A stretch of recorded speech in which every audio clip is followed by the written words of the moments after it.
Translators, please go ahead and press record, and then the host will record after you.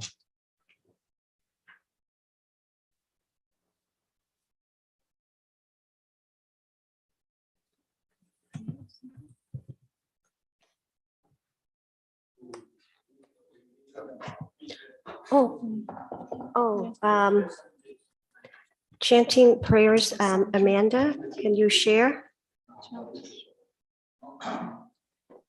Yes, it'll be 1 second, Pawn.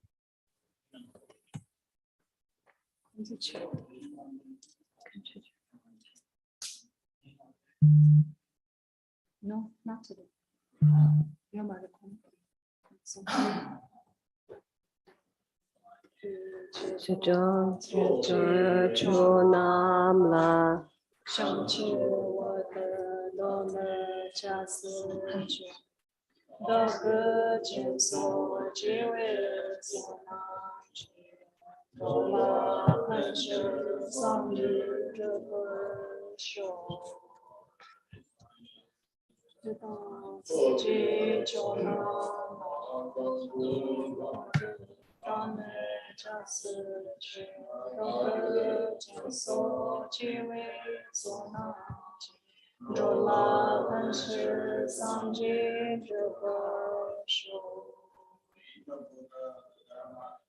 Most excellent, enlightenment is reached.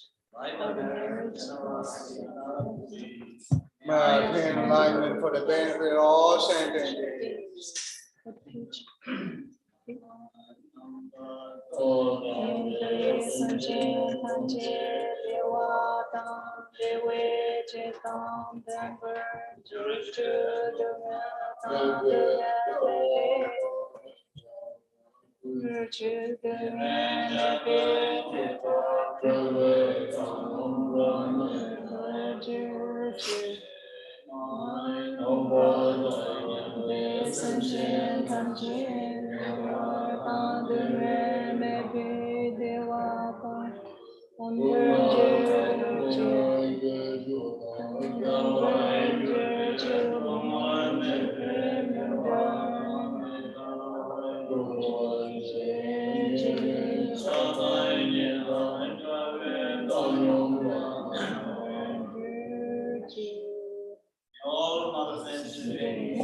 Blessed sky, happiness and cause of happiness, and the cause of suffering. May they separate from happiness, free from sorrow. May they rest in harmony, free from passion and aversion. Now is this 10.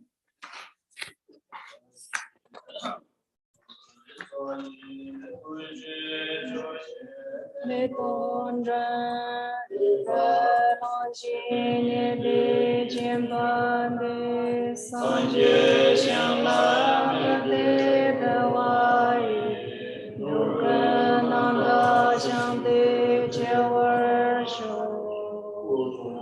yong do la mi co nan la xie nan sang san de xin ye chi cho da se long zhi nan zhi yo xi la mei qiu ge mian zhe zi dang su hua dang qiu qian xiu ba dang ji si ye rong ge sheng su wa yi ge wa jiang se de bei zhi su ba tang jin zu bei xiang qi xuan mu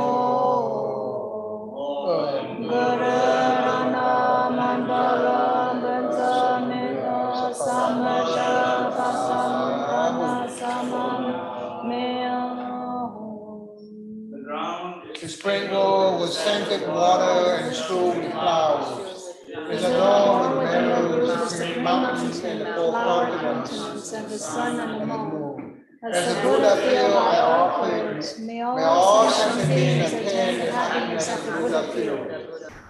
To the Lama who possess the three kayas, I I offer offer the the honor, outer, inner, inner, and the and secret secret offerings, with with my body, wealth, and all that is visible. visible. Please Please grant to me grant the me supreme the realization, enlightenment. enlightenment. Whatever Whatever merit I have gathered gathered through prostrations, offerings, confession, rejoicing, beseeching, and praying, for the sake of the enlightenment of all sentient beings, all decided. Next page, 10b, the last line.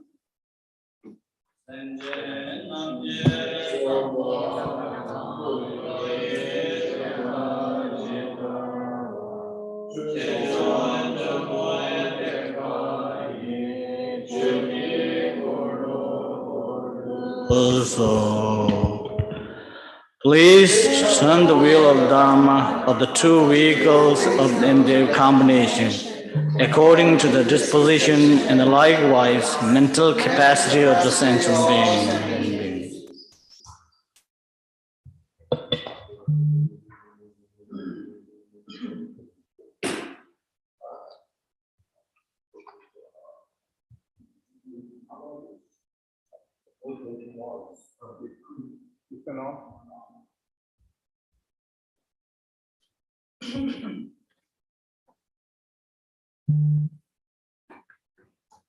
Okay. Congratulations, Kajinila Jawaka, Lamarja Daboko, Doja Chapela, and the Jojo Tonga, the Shalomaki Soda, the Dambaji Charan Baba Samba Dobra Damjan.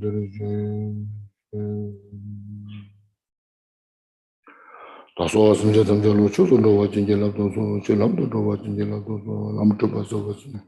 Truba Shizo Chawa change and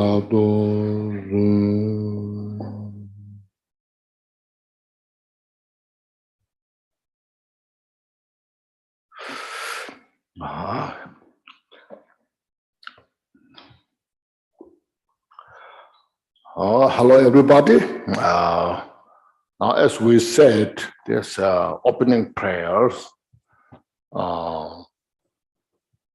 As yesterday I mentioned, these opening prayers are the essence of the teaching that put together and we chant and contemplate in their meaning.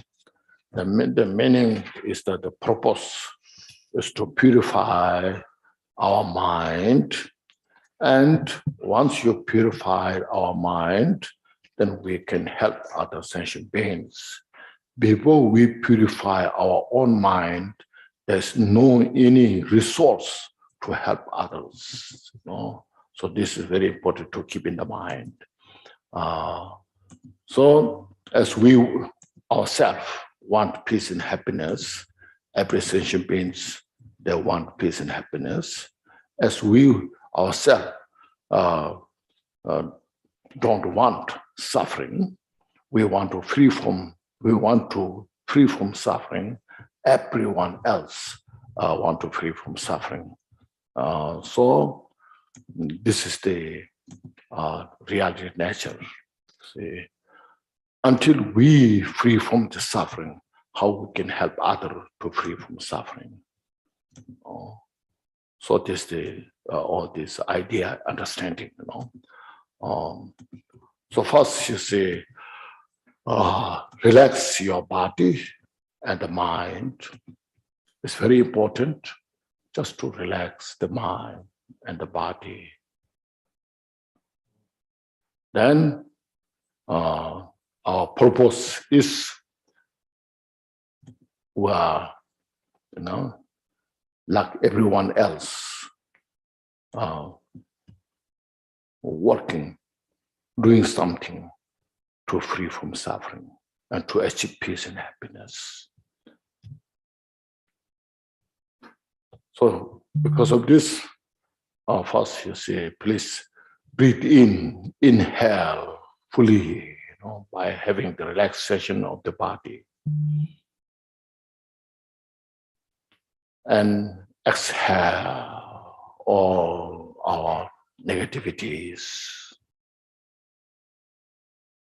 And once more, please inhale all the loving kindness, compassion of the Buddha,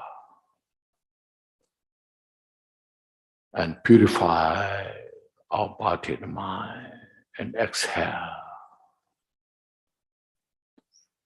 And once more, please breathe in, inhale all the Buddha's bodhicitta, and heal our body and mind. And exhale all our delusions, obscurations.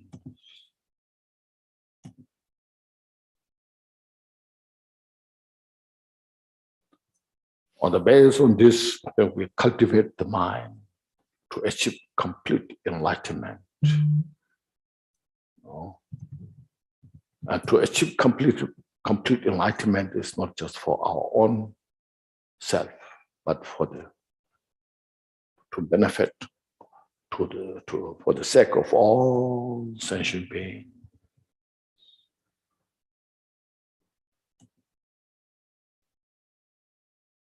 So when you have this awareness, mindfulness, our mind is in a state. These negative emotions are not there. See, they are nowhere. That is how first we start our practice, you see. So like this way, in our daily life, we study the Dharma teachings and practice. We need to study because without knowing what the cause of suffering, what the cause of peace and happiness, we don't know what to do, what not to do. So first, you see, reflect on this. Once you studied, once you understood the meaning of the Dharma, then we have to put into practice. It's called application, apply in our daily life.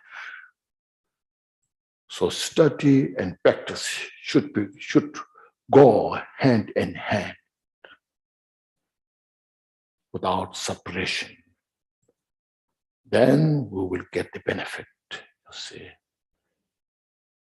If we don't practice, no matter how much we study, understand, it won't help so much. You can talk about, you can count about, but no, there's no actual application, or there's no actual benefit. So, Dharma Lord Kambupa said, Tersam Pomsum,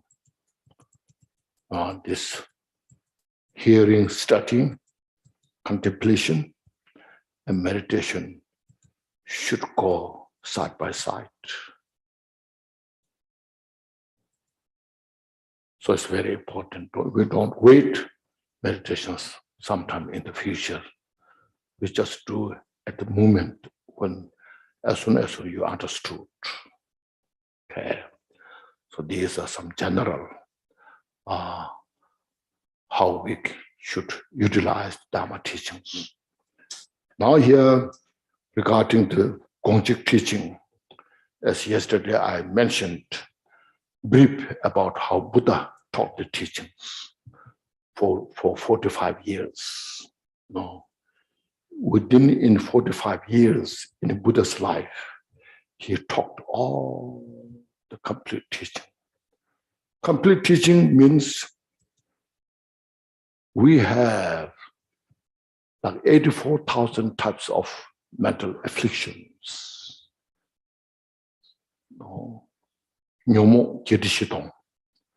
So these 84,000 afflictions, they need to be taken care of, purified. So Buddha taught all the teachings to purify this.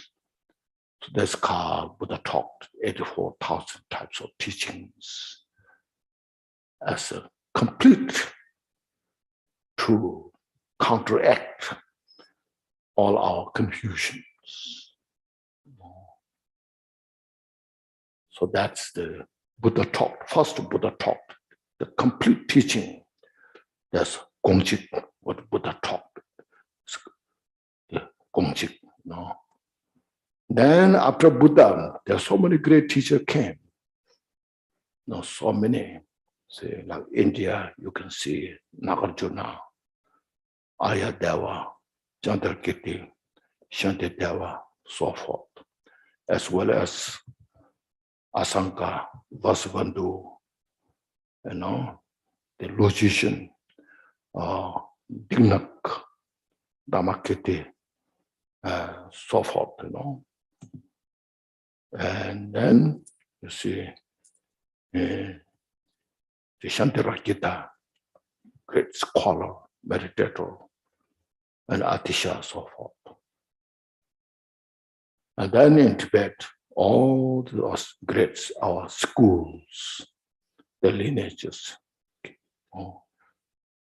came about. Then Milarepa, Gampopa, so forth. Now when you come to the Jigten Sunggun, then all those Buddha's teaching that Buddha taught, Jigten Sunggun, totally comprehended. But not just now say he did it. He was born in a special place.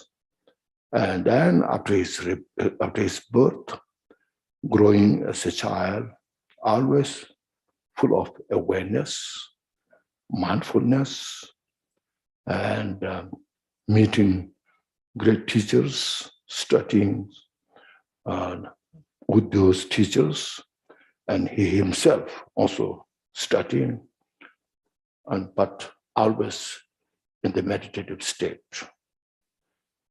Especially when he was 25 in the 12th century, he met his root master, Pamutuba, who was the great disciple of Dhamma Lord Gampopa.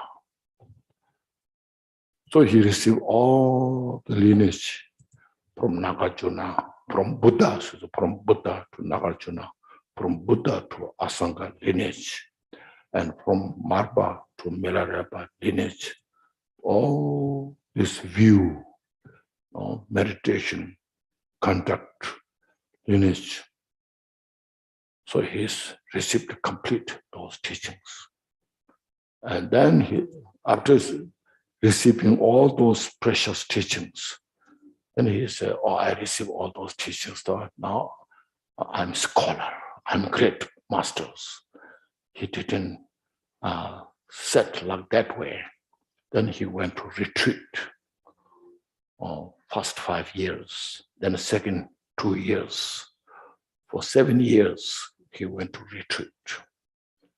And during those times, as like Buddha did in ascetic life, and not just full of luxurious life, but went through great hardship. So because of during those, he purified all the rest of the obscurations. So then when he was 35, then he attained complete enlightenment. That time, then he made a song. Within these few days, I purified all the leftover obscurations, propensities, and I understood the interdependent everything functions within the interdependent. No? The outer interdependent, the inner interdependent, secret interdependent. Both samsara, nirvana. There's nothing which is beyond the interdependent. Everything constitutes within the framework of the interdependent. You realize, no? I reveal the treasure of the secret teaching, Vajrayana teaching. Now I am a state inseparable of the equipoise and post-meditation. There's no separation. Then she achieved the Buddhahood, Dhammakaya. So he made that song. As other day I mentioned, Buddha, when Buddha achieved enlightenment, Buddha said, I now capture the undefiled ambrosia of the profound peace, free from elaboration, luminosity, and uncompounded. So, like that, then, when he was 37, then he proceeded to the Dukung area, which is a place from Lhasa to the northeast, about 3 hours drive by car. There he started his giving teachings. And then so many disciples gathered because of his realization of the enlightenment, his skill of the giving teachings. Not just only that, because from his bodhicitta, the perfection of the relative and the absolute bodhicitta. Even he can communicate with the vultures, horses, not just only human beings. He could give teachings on that. So because of this, then thousands of the disciples from all the directions gathered here. That people are talking about with the word of mouth. Let's go to see the Lama, the great teacher, who can communicate it with the vultures, horses, who has a skill to give the instructions of meditation to these, even those animals. So that way, hundreds and thousands of disciples gathered. And he benefited not just only human beings, non-human beings, every sentient beings, because he has a skill, such a the language. There's no barrier for him, any language, because Buddha can teach. Like I said, Buddha can teach all the 6 realms of the sentient beings with their own language. So as well, Jigten Sungwe has that kind of. You know the Milarepa.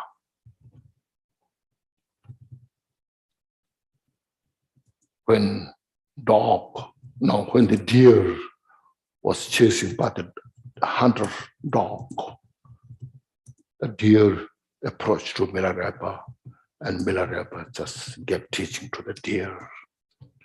You deer, you with hope and fear, you wander into samsara. You have such a great fear, the hunter dog may catch you anytime.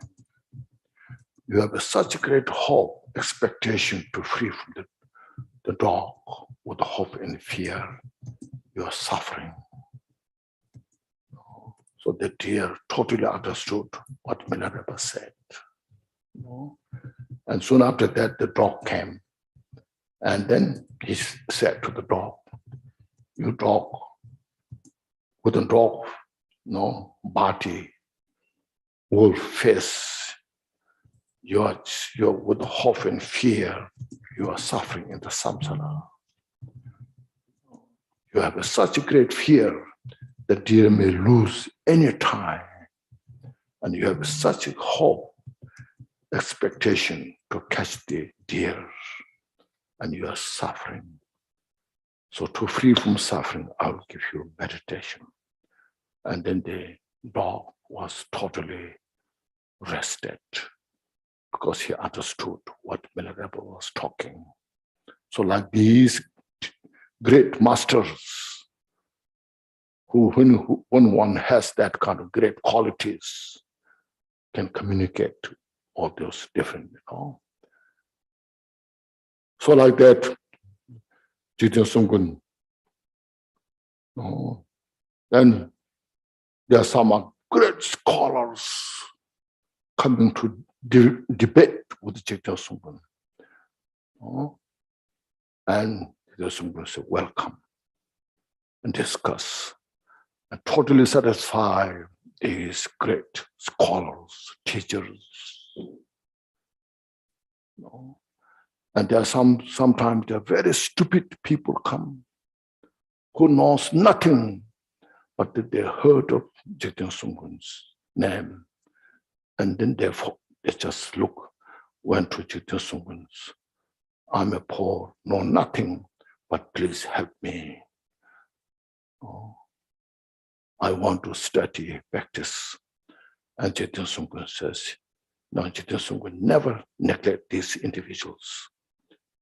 Just gives the teaching according to their ability, their capacity of the mind, and lead them to the path.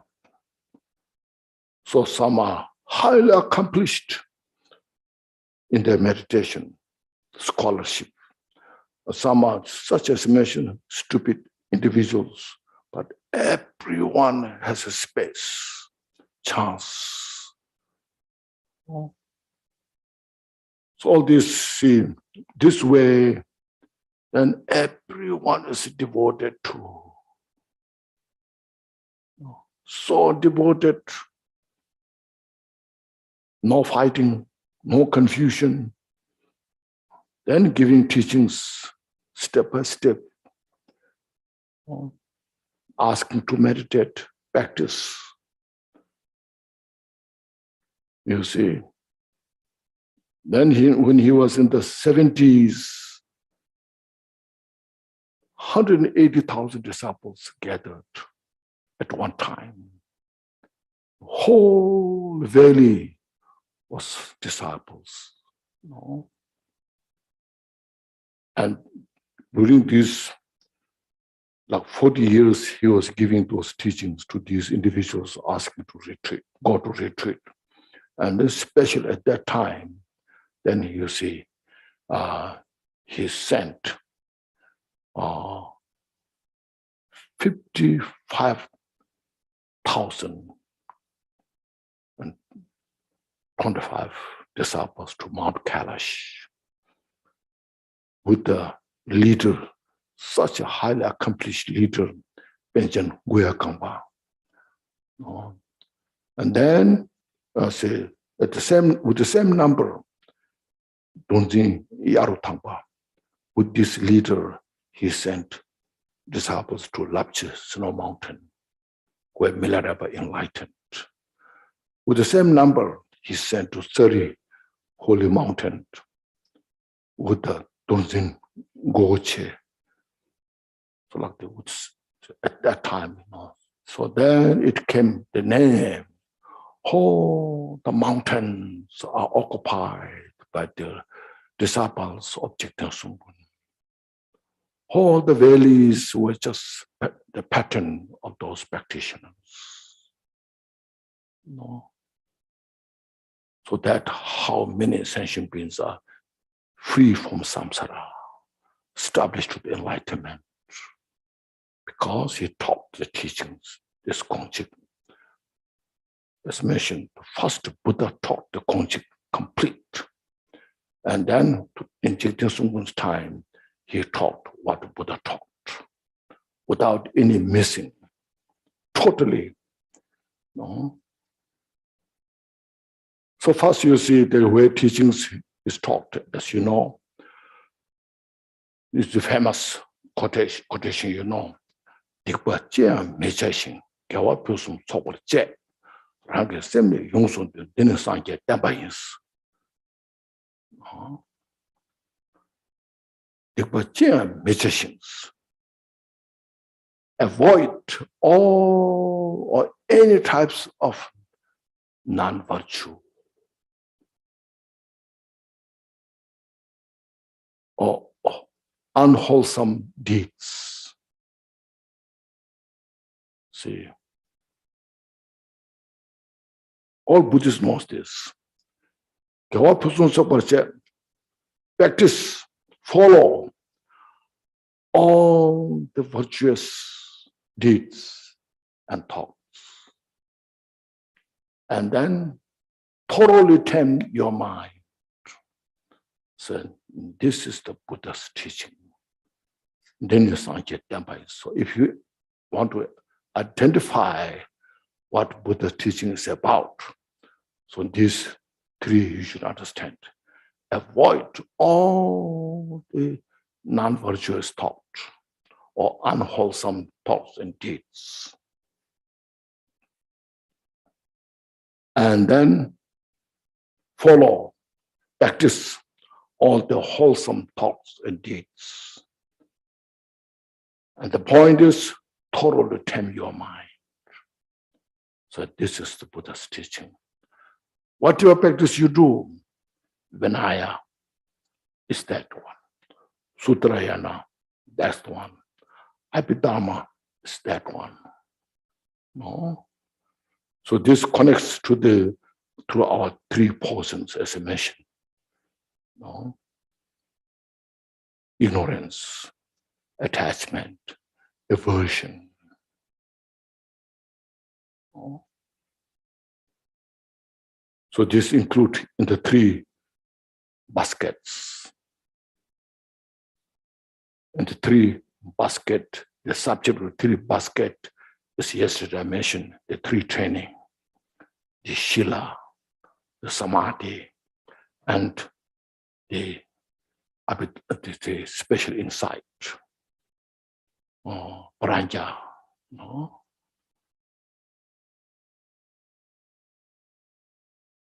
They are not just one, step by step. No? All these three trainings are appreciated by all the Buddhist, Theravada Buddhist, all appreciated. Mahayana Buddhist, Vajrayana Buddhist. No? But as I mentioned yesterday, the mind is so complex. My mind has so many layers, one after another. Like peeling your onion. When you peel the onion, it's just go on until the end. Then left nothing. See, this mind is not just one simple thing. You understood. That's how Pastor Johnson talked about that. The path, the complete path. Just for the beginner who knows nothing. From there, he taught that individual has some opportunity to study, practice. Then from there, starting to have who knows everything.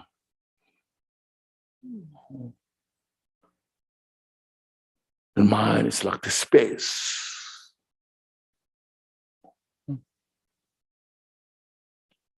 You can have a small space in your mind. Then you have a space of this room. Then you can go outside, you have the space for your garden. Then you can go farther, the space of the state. Then you can go farther, the space of this country. No. Then you go farther, the space of this war, this global war. So if you say global warming war, you know, space, then you go farther and farther, and then endless. See? So your mind is like that. how much the mind is spacious.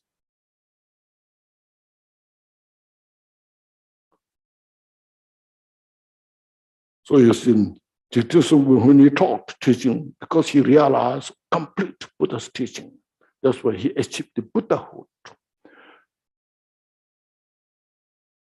So he's very strictly, all the teachings he taught, strictly related to the Buddha's teaching, nothing else. So if you have studied Buddhist philosophy, I'm sure there are quite few people, So this is the Nagarjuna's concept. This is a Chandrakirti's concept. This is a Vasubandhu's concept. This is a Shantideva's concept, You go up to that point. You don't go beyond that. But Chaitanya brings the quotation from all those great teachers, but go to the Buddha.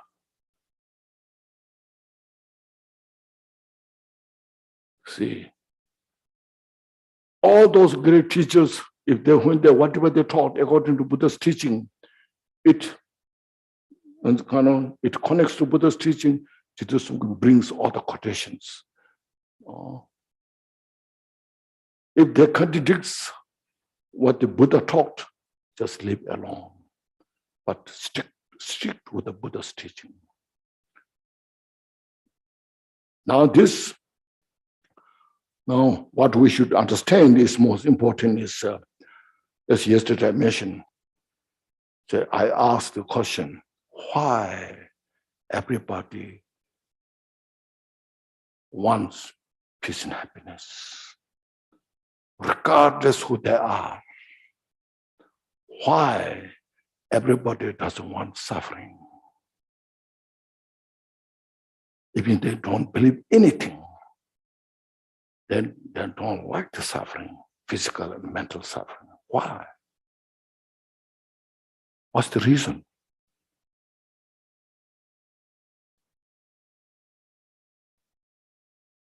Very profound,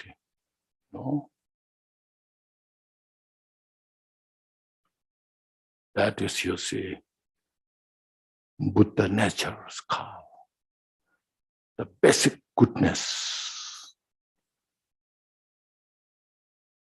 That Buddha nature is tata kata garba.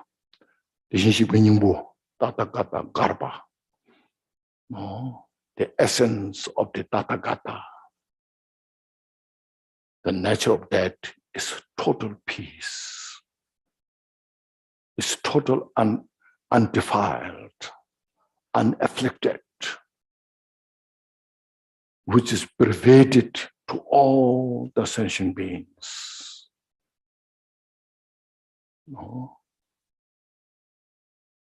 See,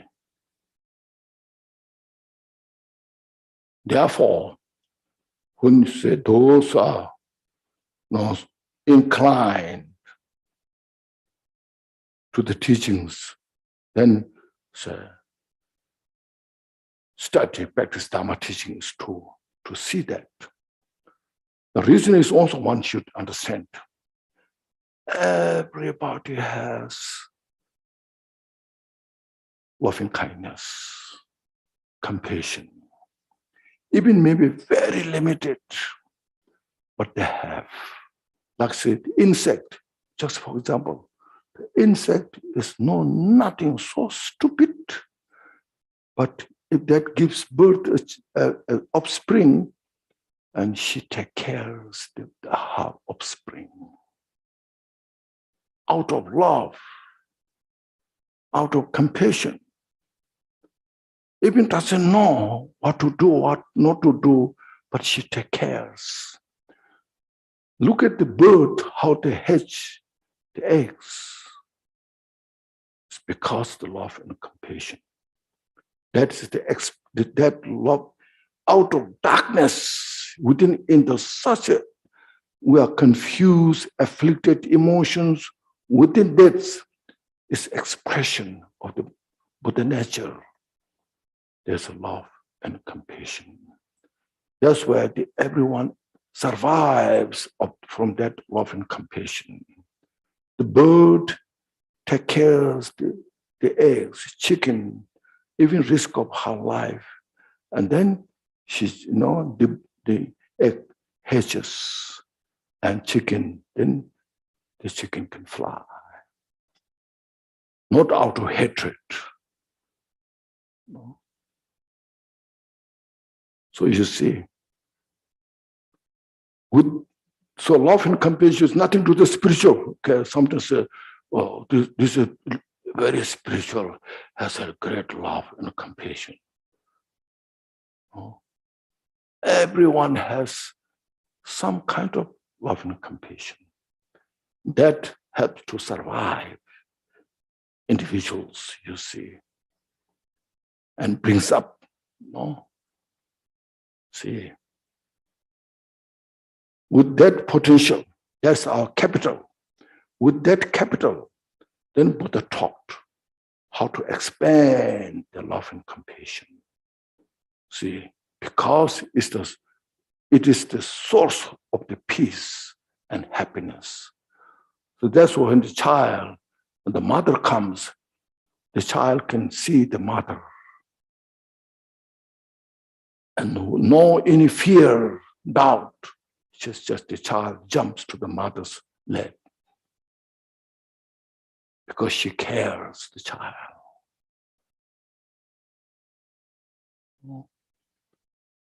So we say, the great Bodhisattvas who have love and compassion, we go there, receive blessings. Why? Because the love and compassion. As mother gives the blessings to her child.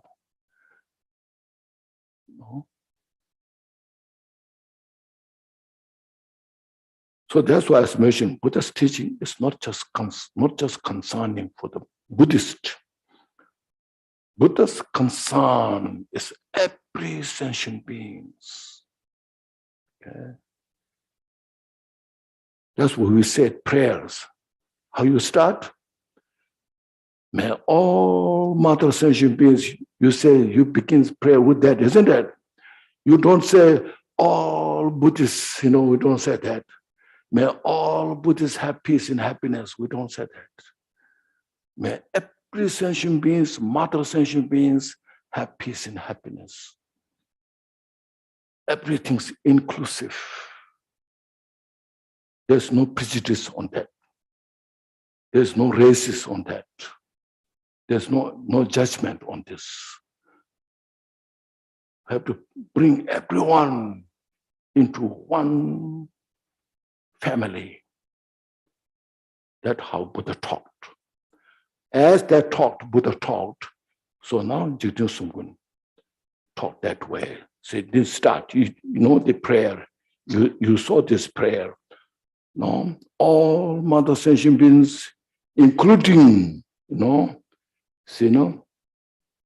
all mother sentient beings, especially those enemies who hate me, see, obstructors who harm me, and those great obstacles on my path to liberation. See, no one is excluded. You sit on your cushion, you say this prayer. I'm sure in your life there are some people who don't like you, who hate you, But when you say this prayer, you have to think about it.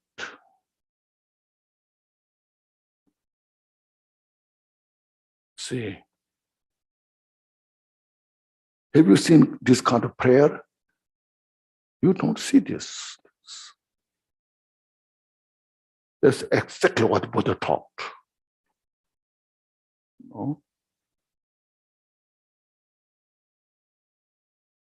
So everyone is included.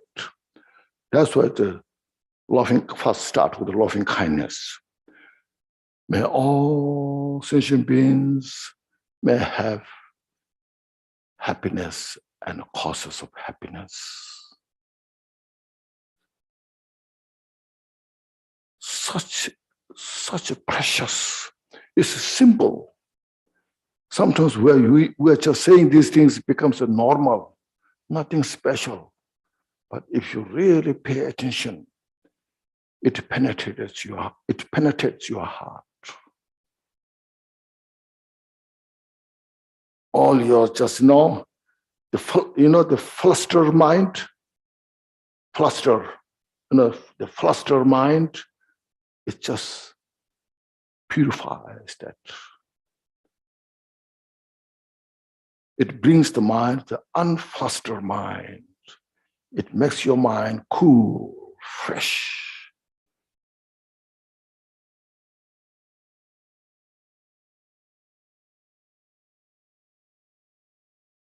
It's not the really benefit of this enemies, obstructors, but actually it's benefit for you, for us.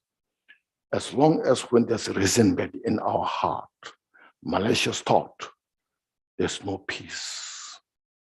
We are suffering, for our own benefit. Buddha taught this. That's Jeten Sungwen brings this.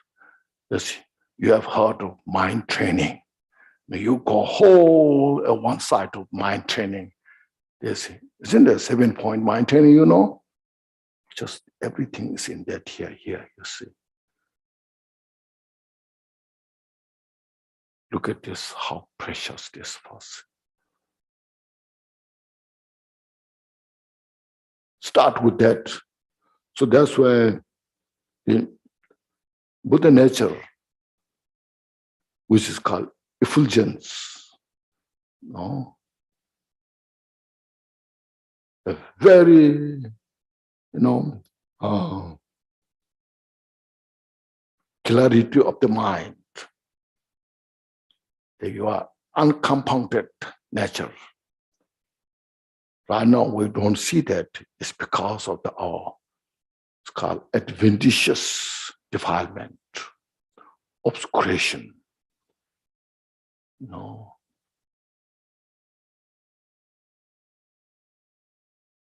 Adventitious means they are temporary.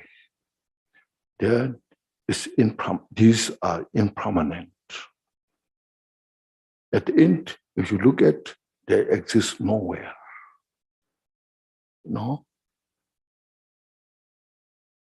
But we are so much within that adventitious defilement, obscuration, confused we are. Look at the book, Jewel Ornament of Liberation. Right after this, paying homage, Kambupa mentioned this whole phenomena are into two categories: the ultimate and the relative. The two truths. The relative truth, the samsara, nature. The nature of the samsara is empty. It's emptiness. But the mental formation of samsara is confusion. Mental confusion, this mental formation. And because of that mental formation of that samsara is confusion, that it characterized as the suffering. So suffering comes from the confusion, And the nature of the nirvana is emptiness. See, nature of the samsara is emptiness. Nature of the nirvana is emptiness. Being as emptiness, no difference. But the nirvana, the mental formation of nirvana is free from all the confusion. The confusion is exhausted and dissipated. So that when the confusion is exhausted, dissipated, now what is the characteristic of that? Free from suffering. See. So Gambupa goes further. What's the basis of the confusion? It's the emptiness, means the emptiness of the mind. The cause of that confusion is the great ignorance. See.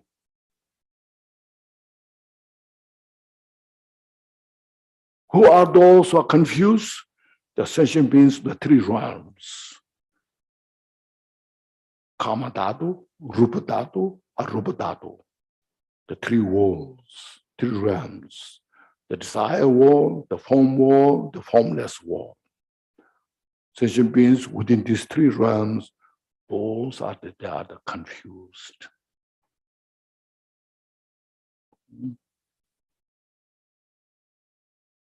Then, so Gambupa says, what's the example of that confusion? It's like the dream. It's a sleep and a dream. When you get sleep, it's like the ignorance. Then within the sleep, you dream. Without sleep, no dream, So when the ignorance occupies the mind, within that state of the ignorance, within that ignorance, all the confusions are manifested. It's imputed. Everything's imputed, labeled, and then we're attached to these all labels, exaggerated. And then we just suffer.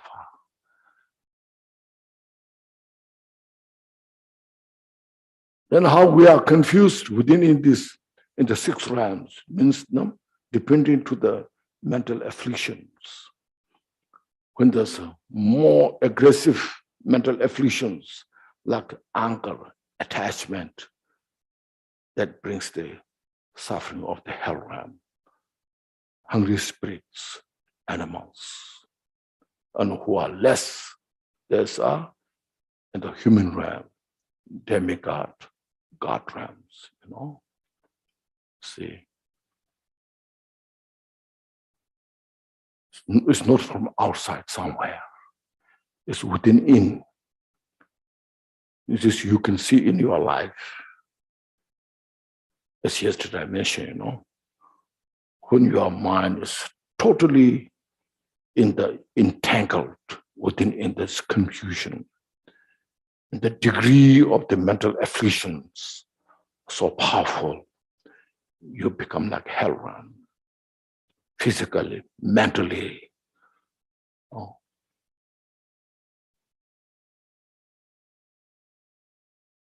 Even though you have enough food, everything's good, but you feel, if I don't have that, then why should I do all this? You feel like a hungry spirits, become so stingy, And sometimes you feel so stupid. Sometimes you're meditating. First, you are so ambitious. Yeah, I want to meditate. You meditate for some time. Then you sit there, then you say, what I'm doing here? It doesn't make any sense. I'm just wasting my time. You feel so stupid.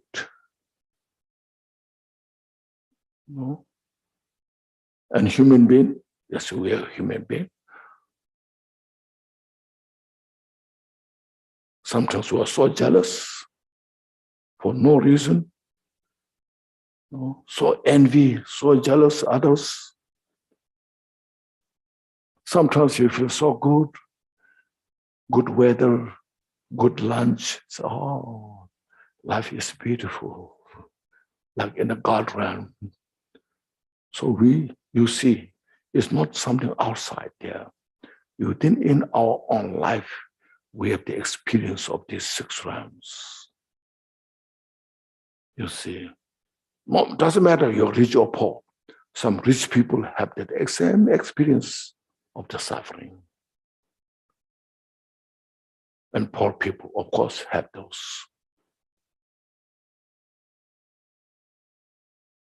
So due to our mental afflictions, mental confusion, as yesterday I mentioned, no? This party we have.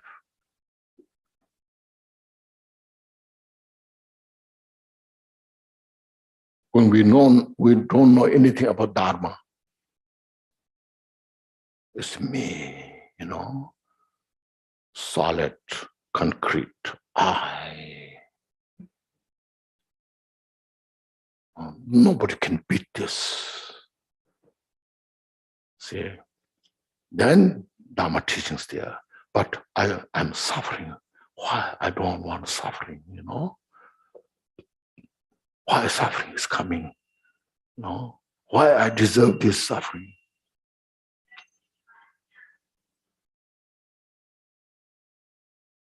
So, like these things.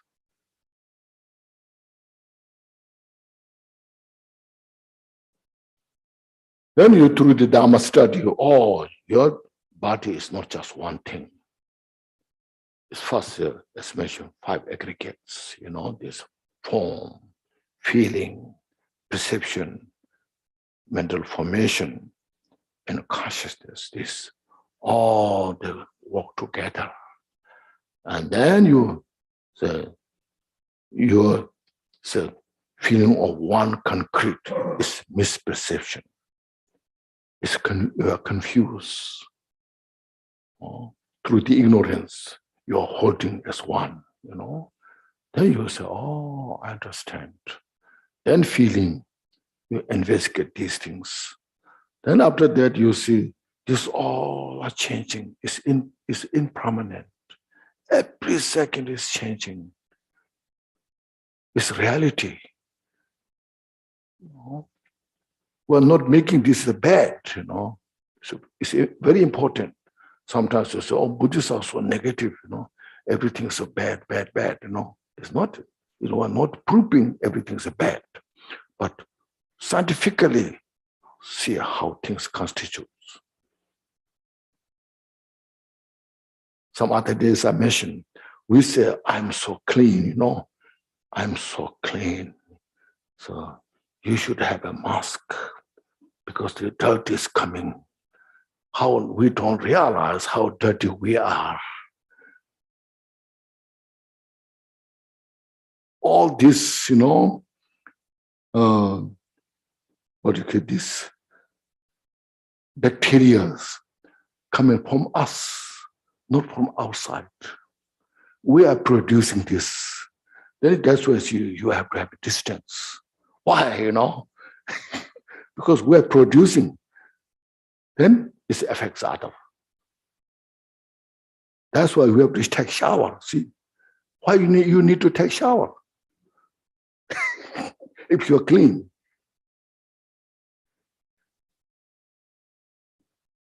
Lamanyanta said, this socks, he said, it smells so bad, He said, you need to wash my socks,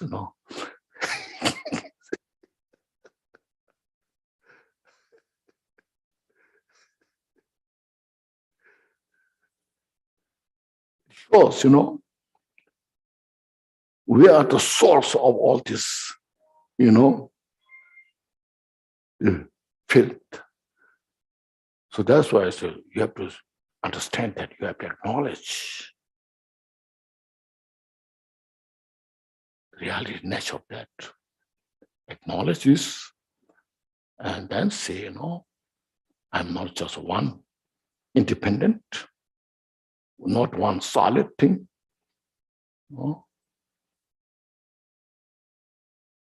Then self. I don't have really the self. Self is just imputed. When you see these things, then it helps to relax your mind.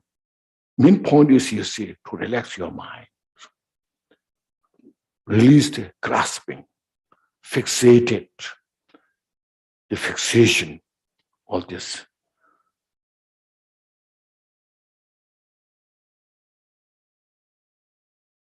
And see, you go through that. Then as yesterday I mentioned, then you see as an illusory nature, how everything's just a manifestation of the cause, conditions. Nothing is independent like this. And from there go further, yourself as yourself, you see. Look at yourself, purify yourself. Need to see yourself. There's no self for myself. There's no independent. It's just label. There's no independent self. See these things. And you look, first when you see these things, you look to all the sentient beings. We are all sharing the same thing, isn't it? Doesn't matter in a country you go. You see, you may have a different belief system, but in reality, we share the same nature. We have the suffering of suffering. We have the suffering of change. We are the condition of suffering. It's shared by everybody, Look at this. That's why the GONGCHIK teaching is not just only for Buddhists, not just only for monks and nuns. It's for lay people, not just only for the Buddhists, but for every sentient beings. So Buddha's concern is every sentient beings. That's why we need to extend loving kindness, compassion. Now, loving kindness, compassion, as I mentioned, is just it's a manifestation of your Buddha nature.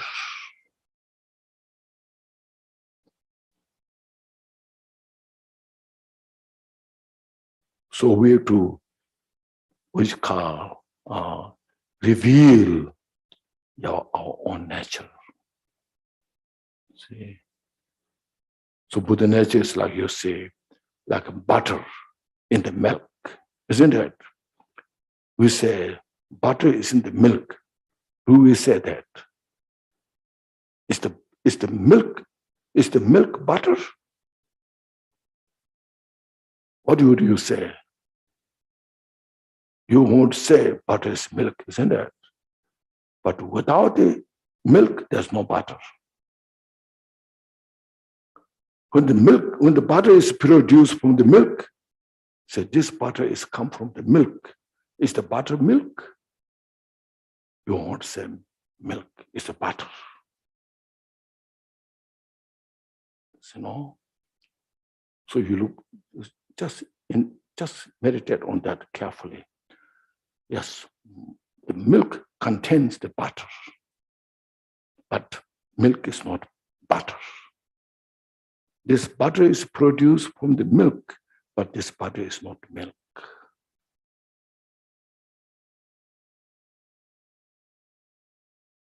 So therefore, sometimes you say, I'm Buddha because I have Buddha nature.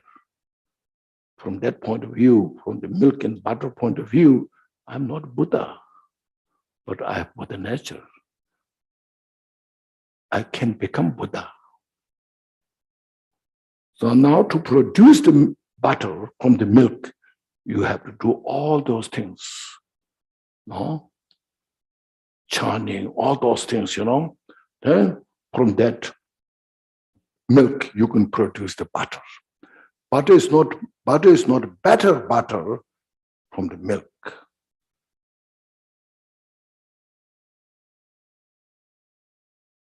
So this you just investigate carefully. Then you can understand why we need to study, practice the Dharma teachings. We all have the Buddha nature. We are potential to become Buddha, but we are not yet the Buddha. Okay? So in the Bible, in the Christian, the Bible also says the kingdom of the God is within you. Have you seen that?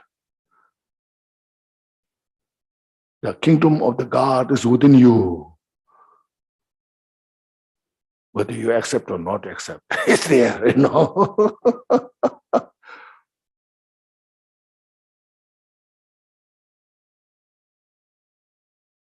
All the practical things are similar. Now, all the imputed things are different. You know, we label, the lot of label things are different. So anyhow, how Jidusumgu taught the Dharma teaching is to say. So this is sometimes in the Buddhist, sometimes we say, this is the Chandrakirti's philosophy. This is Nagarjuna's philosophy. We say that, you know.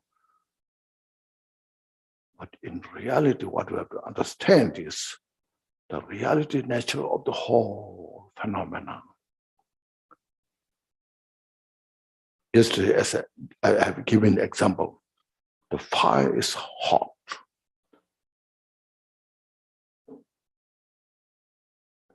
Then depends the degree. There's some fire is hotter, more hot than other fire. To melt the metals, you have to make such a strong fire, you know. See, but basically, fire is hot. It's not somebody say system. It's the reality nature of the fire. Look at our own mind, like aversion, anger. This can happen. Little aversion, you know. Oh, I dislike this, you know. So, anger. Then you develop stronger anger. So I'm really angry, you know. So, you know, then you can make it stronger. Yes, I'm outraged. So, you know, you see. Then I'm very furious. You see, within the anger, how many different degrees of there, as well the desire, attachment, or the mental affliction. Depending to these degree of the mental afflictions, then it creates the cause. Then when it creates the cause, we have to pay the price. All the suffering in the world does not come from without cause, from the wrong cause, from the incomplete cause, from the right cause. If there's no cause, there's no reason to suffer.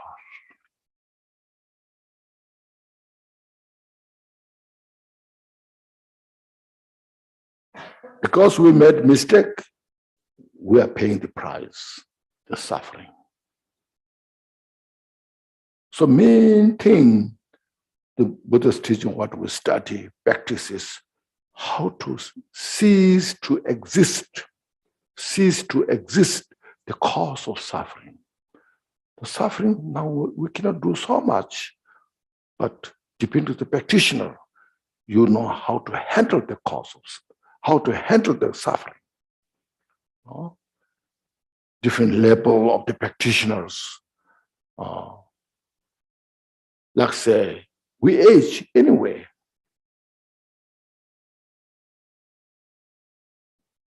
People who don't practice Dharma, they age.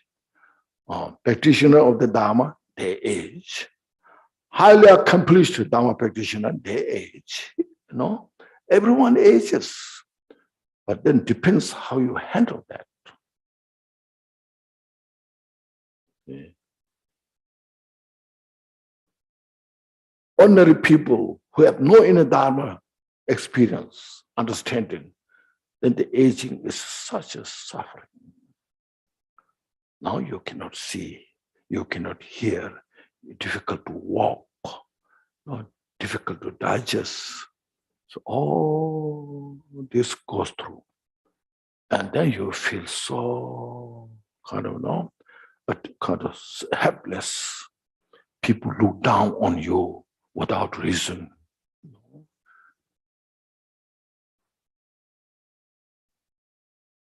Now, Dhamma practitioners, they experience, oh, this is called aging.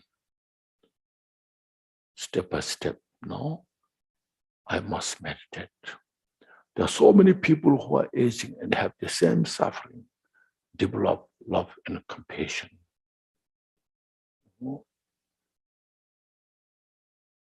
The lighter, you see. And highly accomplished practitioners, it's like illusory nature. There's a suffering, but the suffering is illusory nature. So that's the difference when we need to study, practice Dharma. So why the Dharma practice makes the difference, you see.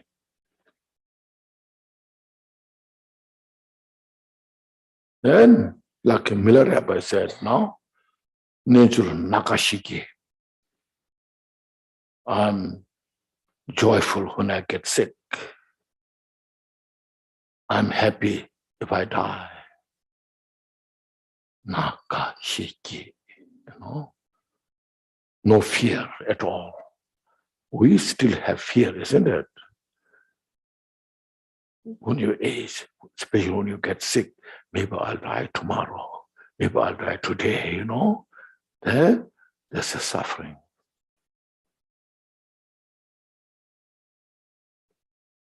That I feel too, So note, it shows that our practice is not accomplished. Maybe I can talk so well, but no experience to practice what I'm talking about. So look, these things just step by step. That's why I mentioned how the mind is powerful, how the mind is profound. All that is counts the mind.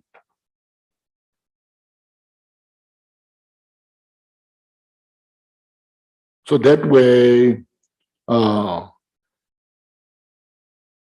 avoiding, as I mentioned, this famous quotation, avoid all the cause of suffering.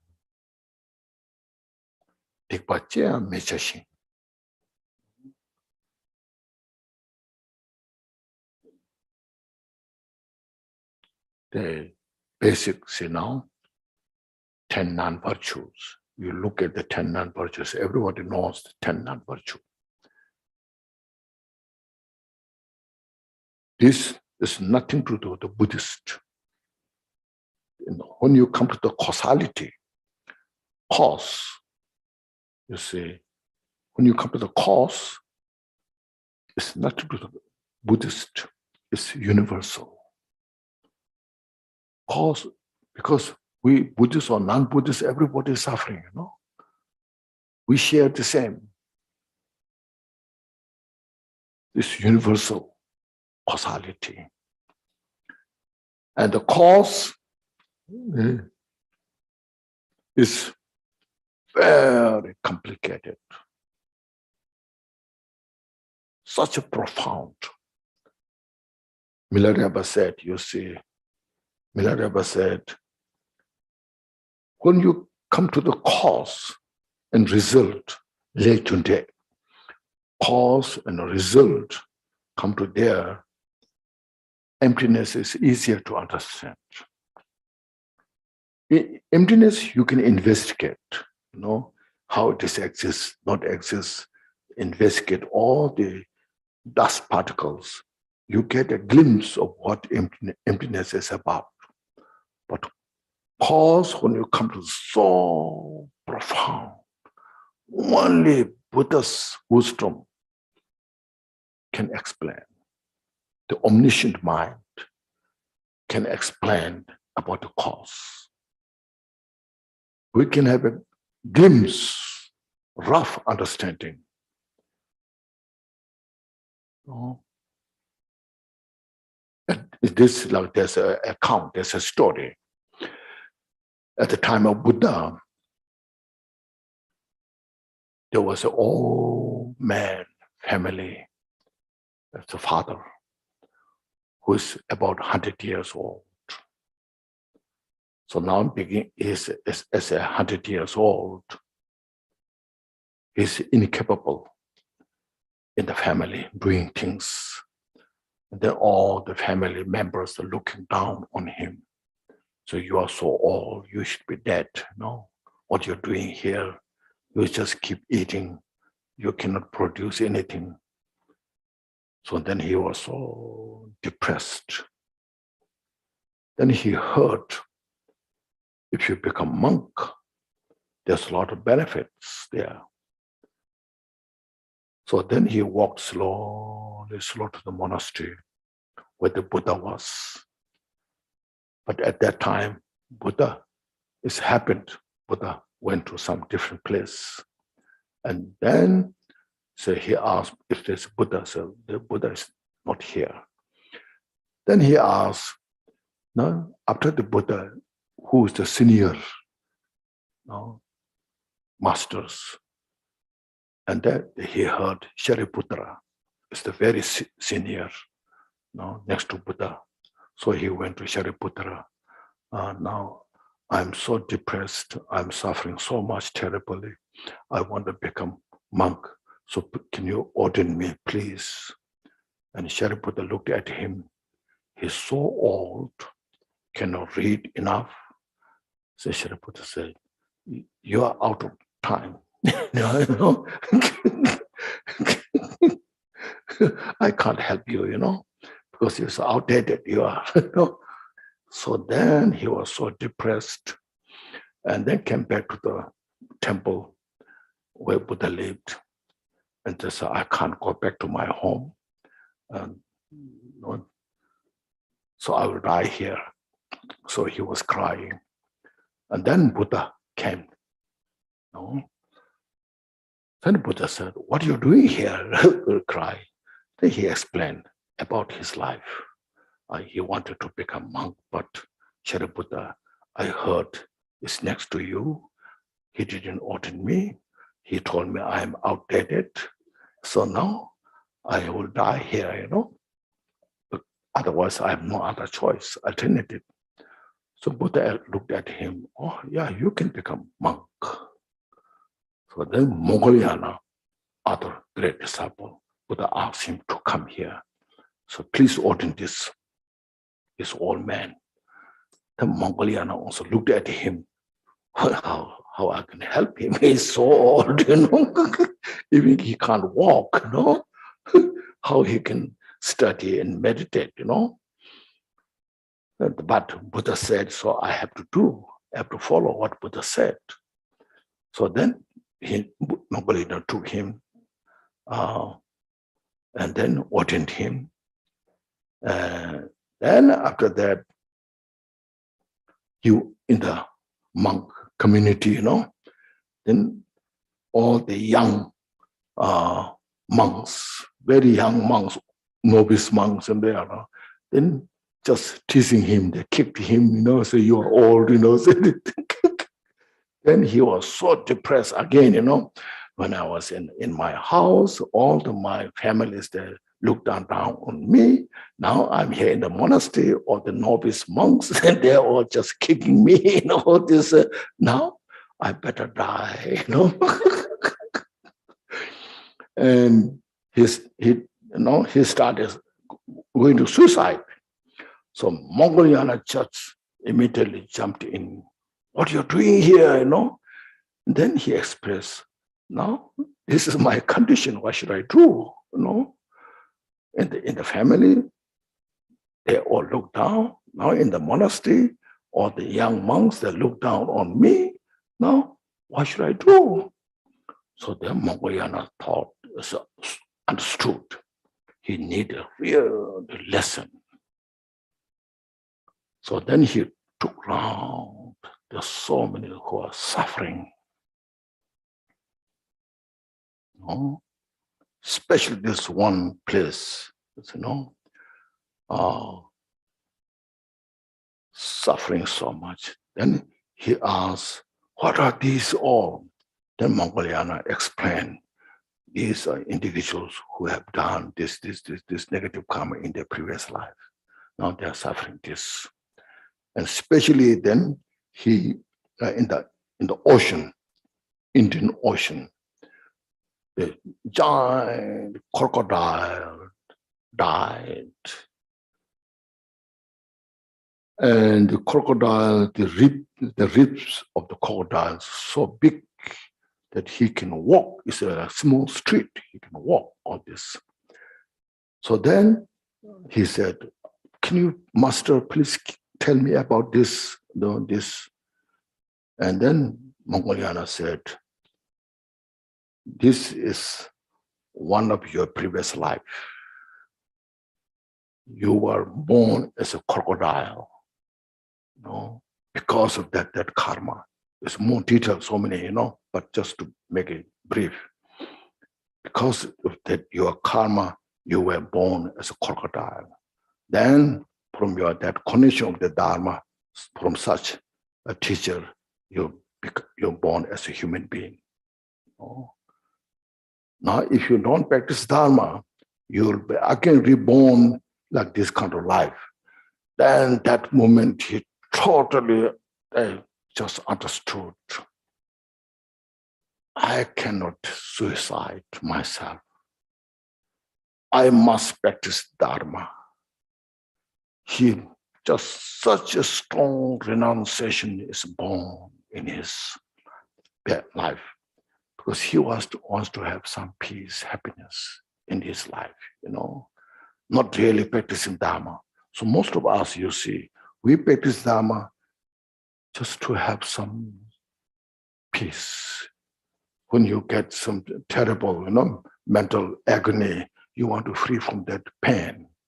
Not really practicing Dharma, not really renouncing samsara. No, this is a very important point. It's not enough just free from that pain. The pain will come again. No, if you are free, if you're not free from samsara. So then, again, if I born again just like this crocodile, then it's not good. So he's totally renounced the samsara. And then Mongoliana gave him instruction. And through that strong renunciation, powerful meditative state, at that moment, he saw the nature of the selflessness, nature of the attachment that does not exist. And he achieved the Arhat. So then with the Mongoliana, him together can fly together back to the monastery. You know, and then all the monks saw this old monk who is 100 years old can fly, and everyone is so inspired. Buddha has that great wisdom, skill.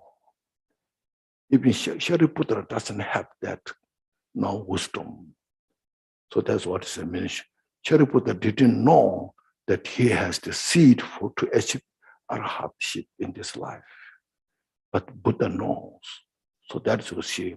The causality is very complex, so profound.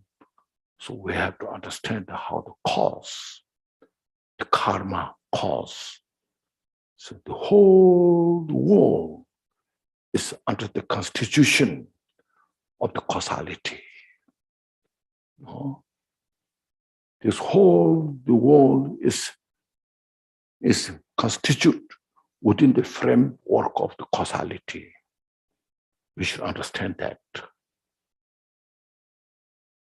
So that's why the Buddha said, avoid all cause of suffering. Avoid all the non-virtues, which are the root cause of suffering.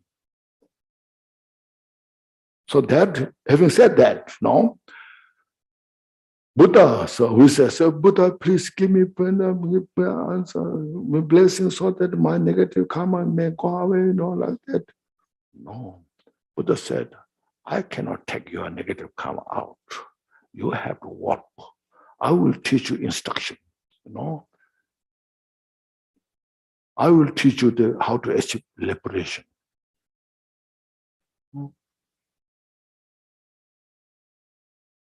I cannot take your suffering out on your, the delusions. I will give you all the instructions how to do, all these methods, and you are the responsible because you have the Buddha nature.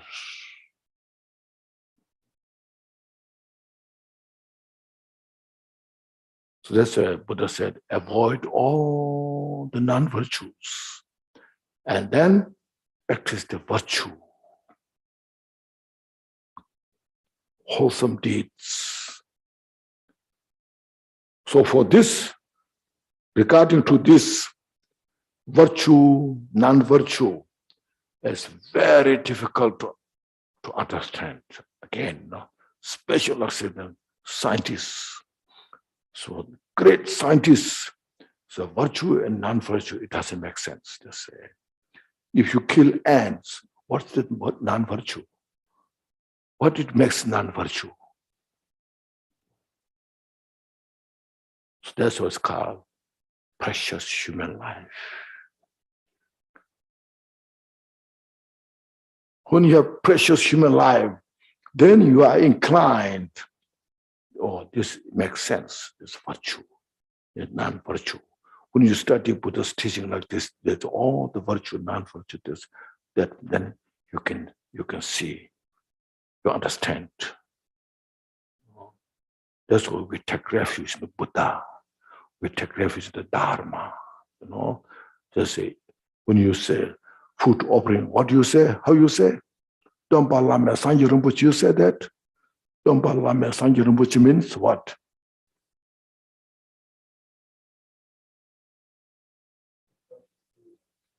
Precious Buddha, what then? The supreme teacher, you see. It didn't say supreme protector. So supreme, sublime teacher. Buddha can teach all these things. Then, Kyopa Lame Tamjo Rinpoche, what is that? So Dharma is a protector. Means we have to practice. No, it's a very important point. We take refuge in the Buddha because Buddha taught all those Dharma teachings. Actually, which protects you? Dharma. That you have to study, practice, bring into your heart. Like say, you have to develop loving kindness within us. We can't say, Buddha, please give me loving kindness to me, So then Buddha said, okay, you take it, this is my loving kindness to you,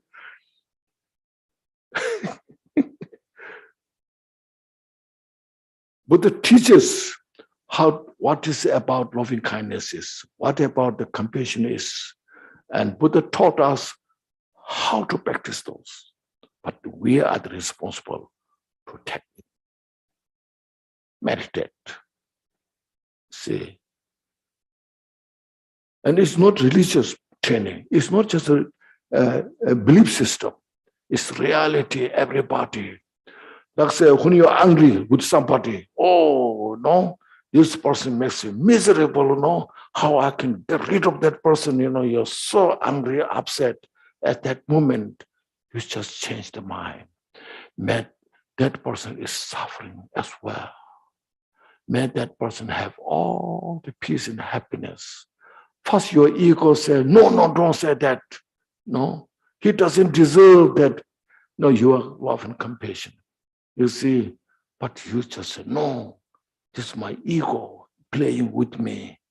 I must, just say you have enough nerve, nerves. You have enough nerve, courage. Say, may that person have all the peace and happiness. And I mean it. At that moment, your heart beating is soft. Relax. Peace. See, the practitioner gets the benefit. See, sometimes our ego doesn't allow. No, I'm better off. No, I don't need these things. And we're suffering terribly, and we don't realize that. So let your ego go. Replaced by this loving kindness, compassion, and then you have all the peace, happiness. It's not being a spiritual estimation. It's being a practical way how to bring peace, happiness in our life. See? That's the Dharma teaching that Buddha taught. That's how we have to practice it. That will help us really to maintain Dharma in the world. Otherwise, we write so many beautiful books. These books are so beautiful, so profound. I like this book. But if we keep our mind in the ordinary state, no benefit. Then it becomes a culture. Then it becomes a cult member, Okay, then.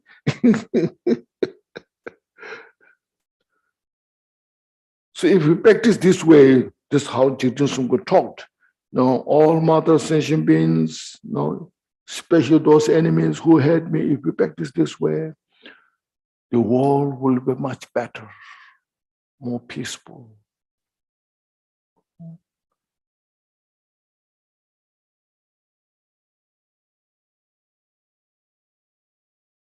So there's a mind how to make the difference. Then thoroughly tame the mind. So this is the Buddha's teaching.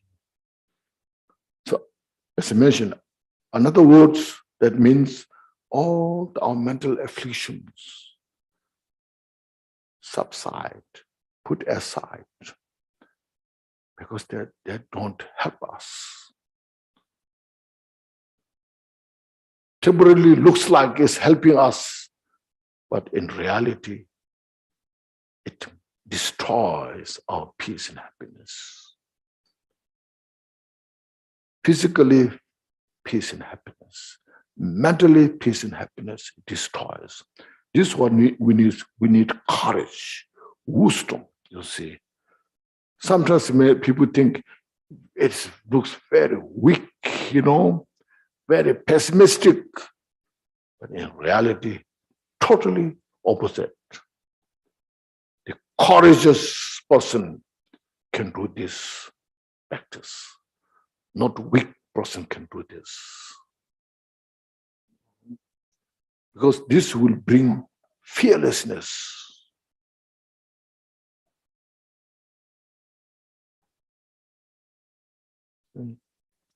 So that not just as a Buddhism, but it is a method, making the cause, you see, making the cause for peace and happiness. Driving out all the cause of suffering. So Buddha taught these teachings, whether it's mentioned, whether it's a Vinaya, whether it's a Mahayana, Bodhisattva, whether it's a Vajrayana, doesn't matter. But it's taught that way. All these three, vows, but the mochas vow, the monks and nuns vow, Bodhisattva's vow, Vajrayana's vow, all the vows that the Buddha set up in a way that how to purify all the mental afflictions without any contradiction.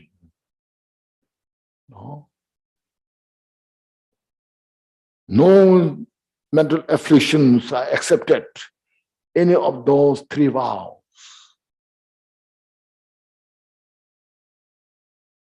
It's very important. Otherwise, sometimes I'm sure now we have here many different Dharma practitioners. You have met many teachers, you read many books. Sometimes they say in Vinaya, these are not allowed.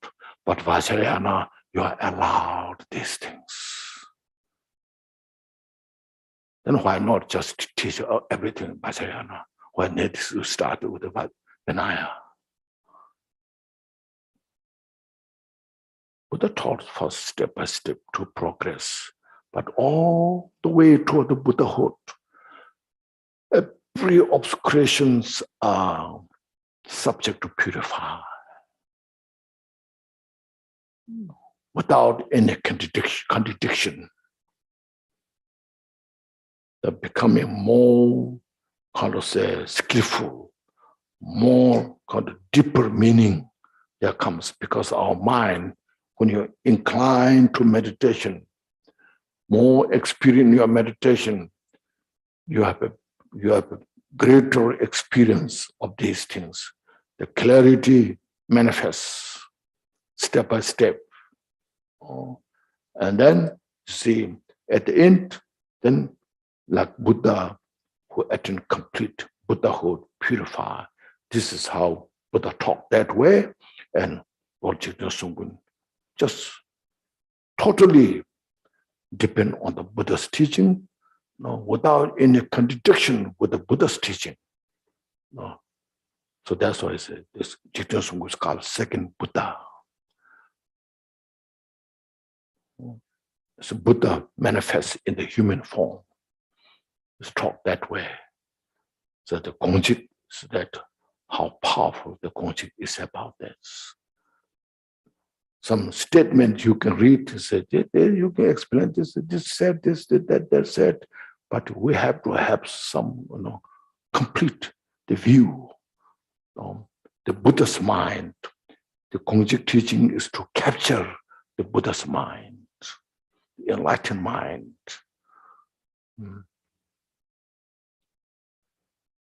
So that, and now here, this commentary by Dharmakirti, it was, so as mentioned, Jigten Sungkun, just briefly about Jigten Sungkun, I mentioned, and then this special text is very short, but by Dharmakirti. He came in Tibet, I think 16th century somewhere, between 16th and 17th century. He was such a great enlightened master. He mentioned here, he has full confidence. He said, there's no any mistake I made. This strictly pure Buddha's mind and Jigten Sungkun's mind. He mentioned that here. And in the name here is called Dambechu Kongbachikpa. Damchu Kongbachikpa. Do you have this book?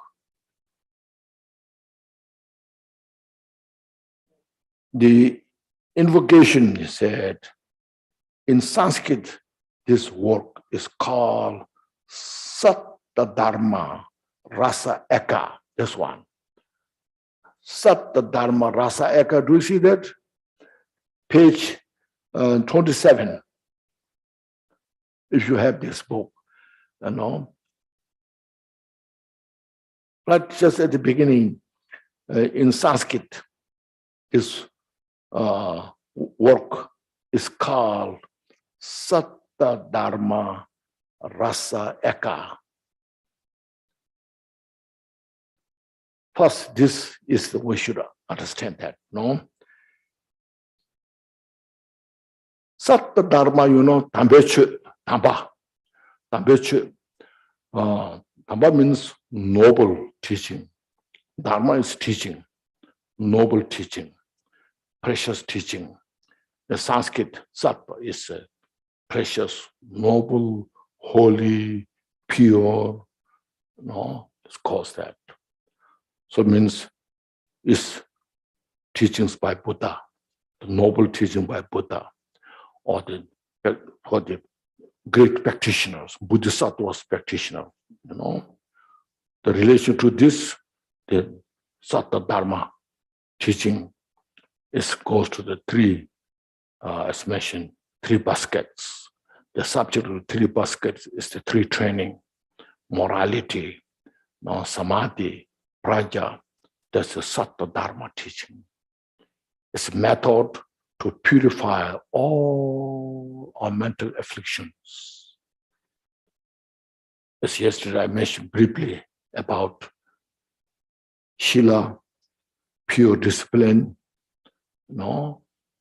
ethics, we should say, manner, ethic, discipline, morality. Then with that, we get such a great opportunity to calm abide the mind, shamatha, relaxing the mind. When the mind is calm, pure, relaxing, then there's a great opportunity for insight, special insight. When this special insight and calm abiding mind, then you see that when you could synchronize the shamatha, the calm abiding meditation, and a special insight, then you can totally capture the purity of the mind. All the mental afflictions has no place. They will not exist anywhere. In the Shantideva's text mentioned, Shine Rabdon Temple, Shine Rabdon Temple, when you have the supreme shamatha, calm abiding, then with that connection, the special insight, special insight, Shine Rabdon Temple, through this synchronizing, working together, numerous number of jumps, all the mental afflictions are totally subside, purified. See, so that's the Sattva Dharma. Okay, that's the Buddha's mind. When Buddha achieved the last stage of the 10th Bhumi, with this mind and with this method of this total supreme meditative state and the wisdom awareness combined, Buddha achieved the Buddhahood, or Bodhisattva achieved the Buddhahood. And that, say, that Sattva Dharma is mentioned there. Then say rasa eka GONGCHIK. Now you see, rasa means anyone who speaks Sanskrit here. So not little bit either. Who speaks Sanskrit? Anybody? Rasa. What means rasa? Oh, fruit, food. You speak Sanskrit? Familiar a little bit. Oh, rasa is yes, it's like a taste. Yeah, enjoyment, taste. So, eka means egg. Egg means, yeah, one, you see, one taste. Yeah, one taste. You see, that's the GONGCHIK, you see. It's Dharmakaya is writing, So one taste of the whole phenomena. Dharmakaya is one taste. Okay? It's not just a single intent. Literal meaning is single intent is okay. It's a literal meaning, translation. I'm not proving they're bad, but it looks very narrow, Single intent. There's only one, only thinking, But rasa eka. See, the whole Dhammakaya, Panchana Paramita, Panchana Paramita, whole Pancha Paramita is one taste. So within this one taste, everything can manifest without limitation. Everything manifests from emptiness. And from emptiness, limitless manifest.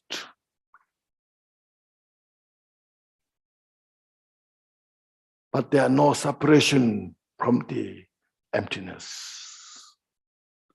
Here, emptiness means not just empty, it's wisdom, okay? The wisdom of the Buddha, no limitation.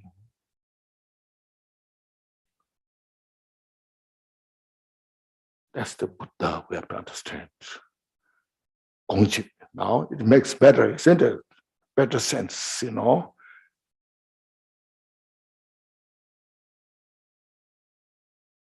Rasa eka. Eka is one, but also bashik, everything. Everything is within one taste.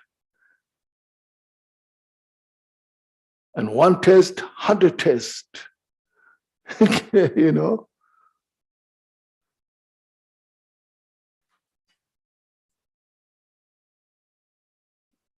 That we have to understand this, okay?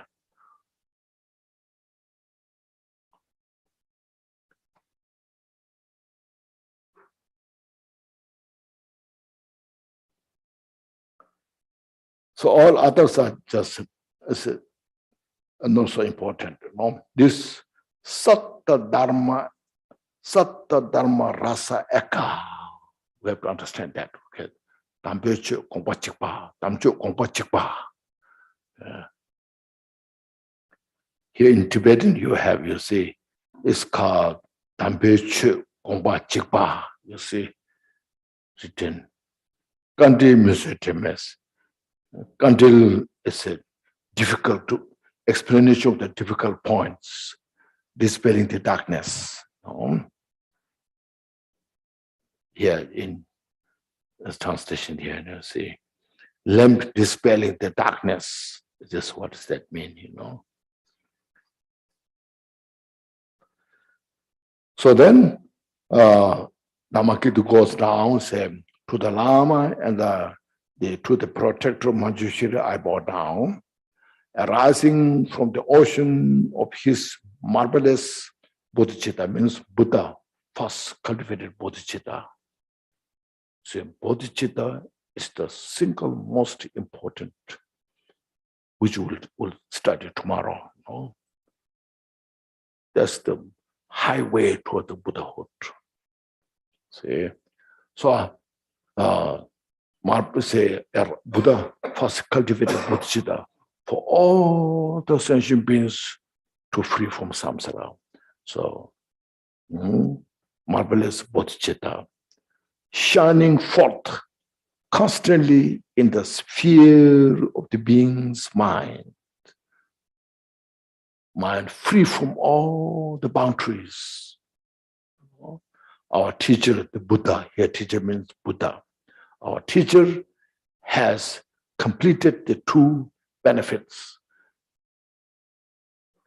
Benefiting himself, achieved the Dhammakaya. Benefiting all sentient beings, Sambhogakaya and Nirmanakaya. sentient beings are benefited by the Sambhogakaya for those great bodhisattvas, and sentient beings are benefited by Nirmanakaya for those ordinary people. So this is Buddha. To this teacher of the definitive meaning, the second jhana was Nagarjuna, who explains the definitive ultimate meaning. The most exalted Nagarjuna, treated by the jhana means Buddha, as the uncorrupted teachers of the chariot tradition, which is beyond the extreme, nihilism, eternalism, free from all the extreme, total in the Dhammakaya, endowed with all the supreme aspects. I bow down to Nagarjuna. Then next is Jigten Sungkun. In this land of snow in Tibet, the philosophical systems went astray. Buddha's teachings are conveyed in the wrong direction.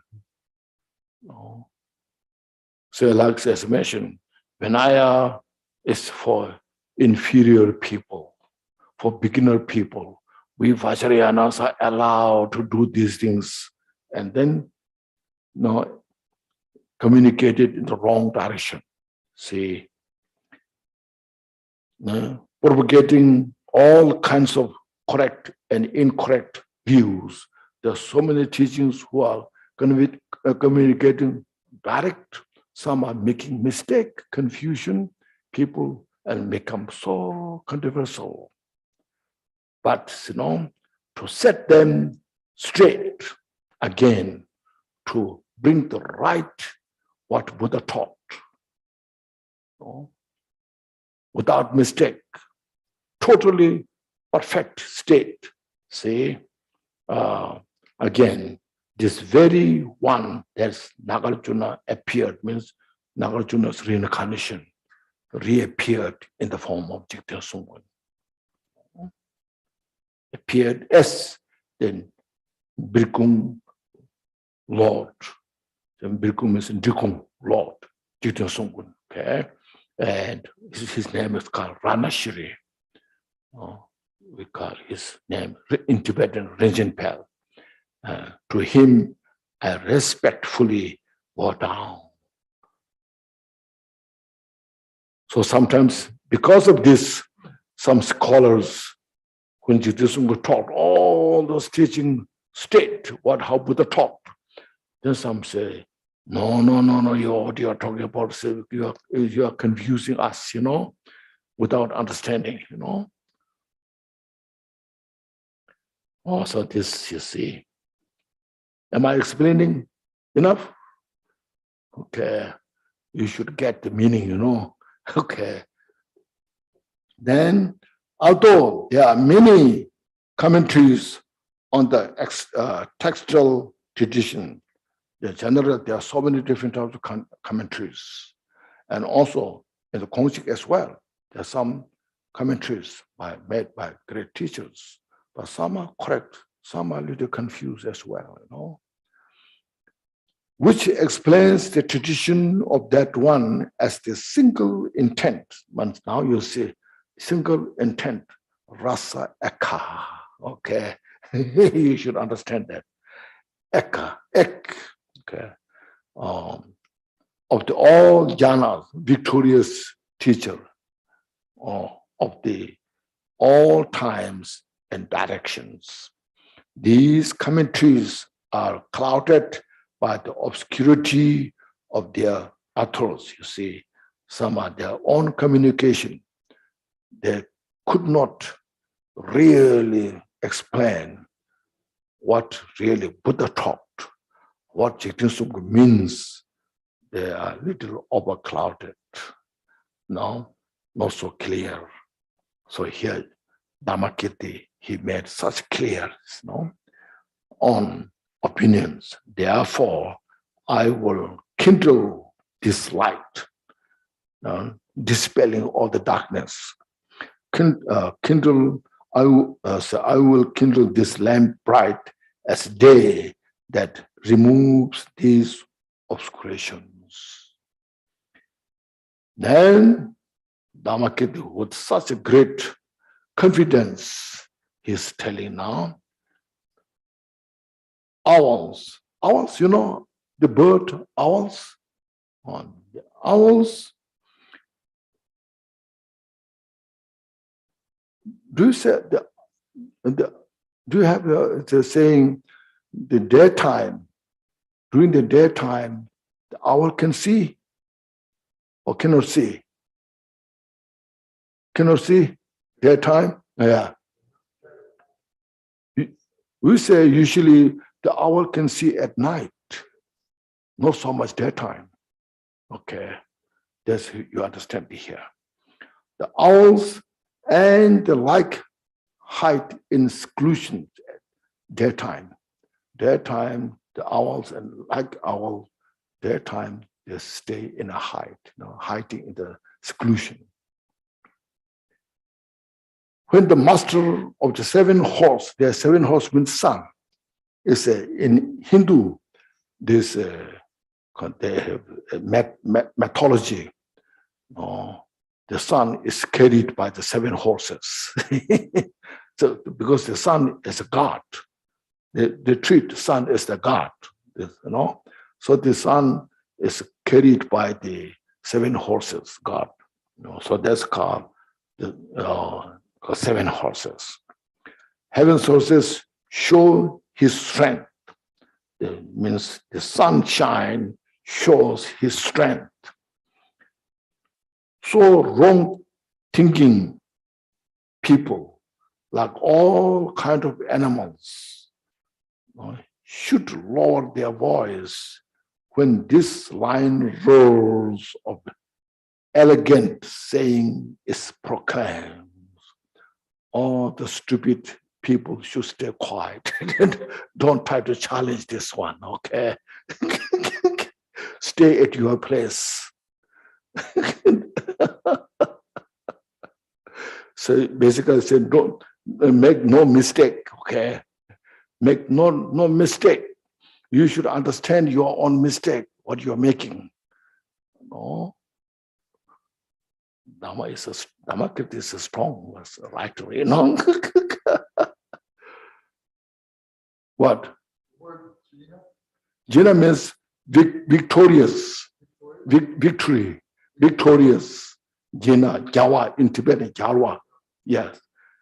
Jalwa means victorious, victory, Yeah. Means Buddha. Okay. Yeah.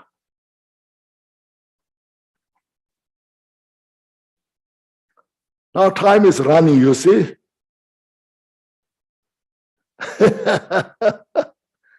How do you like? It's good? The presentation is okay? Acceptable? We are talking really Gongchik, Really very important. Not just a simple subject. I mention comprehensive, complete. Above all, it's Buddhahood, Dhammakaya. We have to understand that. Some people think Gongchik is some simple one subject. No. Gongchik is everything Buddha's teaching inclusive. Okay. We have to have that understanding. Otherwise, they say, oh, there's a 150 Vajra statement. The first is called the natural state of the innate disposition or abiding of all the phenomena was taught. Then they say, so this is what, And then the second is the 80,000 Dharma divisions are one method for accomplishing Buddhahood. So they explain very just literal meaning, They just literally just say this is, but without understanding the whole picture of the Buddhahood. So you should now, yesterday, today, what I said is, you see, first of all, you understand the vastness of the mind. Okay, how much we have. We don't realize our minds were cocooned in the confined, no, and then we're trapped there, and then we suffer terribly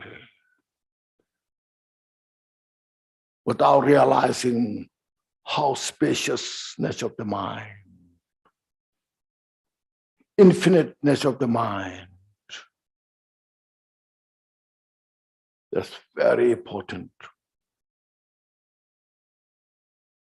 In the world, this kind of teaching is you cannot find.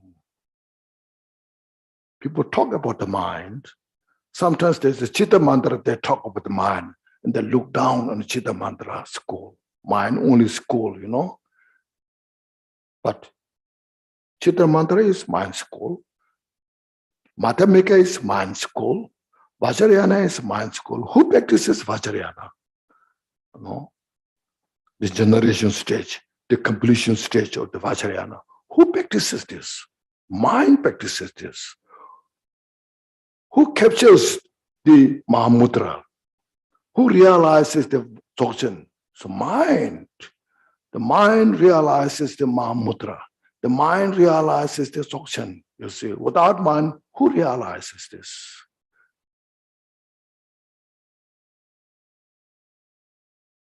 So make this understand that. Who practices the bodhicitta? Who realizes the emptiness? The mind realizes the emptiness. The mind realizes the Dhammakaya.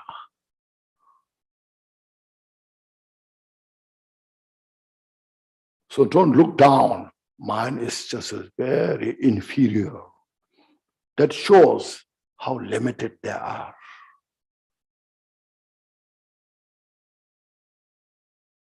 The mind, you have to understand the infinite, okay? Unfathomable, okay? And that when you capture the unfathomable, then you achieve the limitless quality of the mind. That's the Buddhahood. So this is not a Buddhism, okay? It's the reality nature. So Buddha's teaching is not a belief system. It is way, it's explained how everything constitutes, functions within in the reality nature of all the phenomena. So there's a samsaric reality nature, there's a nirvana reality nature, and there's inseparable reality nature. You have to understand that. See. Thus, we have to understand how the confused mind, within the confusion, all the manifestations are created, and how we suffer within that. Doesn't matter Buddhist or non-Buddhist or anybody, believer or non-believer, you know, everyone is included.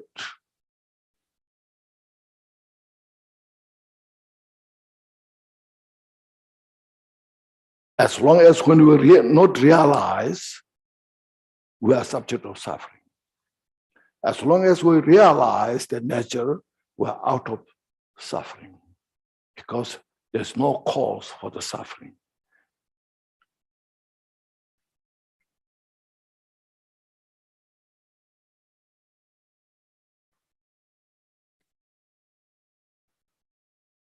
Thank you so much.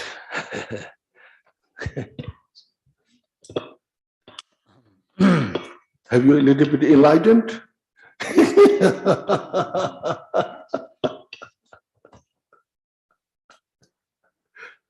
Closer. Excuse me? Closer. Closer. Yeah. That's wonderful. That's good news. Yeah, that's why I say you have to understand the Dharma. So this is the way how it constitutes. I have no other choice. It's very important, you see. Otherwise, you practice or don't practice is your choice. Of course, it's your choice, but nobody wants suffering. No, nobody wants suffering. Since nobody wants suffering, no choice to work with the cause of suffering. Make sense?